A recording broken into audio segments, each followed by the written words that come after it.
Sa News 5 Alerts, umakyat na sa 35 ang patay sa landslide sa Maco, Davao de Oro.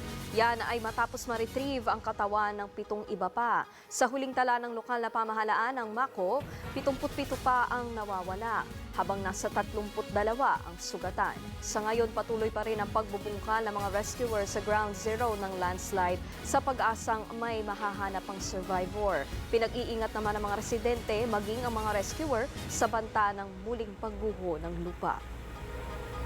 Mataas ang tsansa ng mga pag-ulan sa ilang bahagi ng Mindanao. Sa latest forecast ng Pag-asa, maulap na kalinitan at may kalat-kalat na pag-ulan ang mararanasan sa Caraga at Davao regions. Gayon din sa Eastern Visayas, dahilan sa easterlies o yung mainit na hangin mula sa dagat Pasipiko. Pinag-iingat ang mga residente lalo't posible ang mga pagbaha at pagbuho ng lupa. Maulap na kalangitan din na may mahihinang pag-ulan ang mararanasan sa Cagayan Valley, Bicol Region, Kalinga, Apayao, Aurora at Quezon.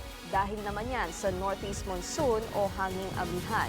Habang sa Metro Manila at natitirang bahagi ng bansa, asahan din ng maulap na kalangitan. Posible rin ang mahihinang pag-ulan.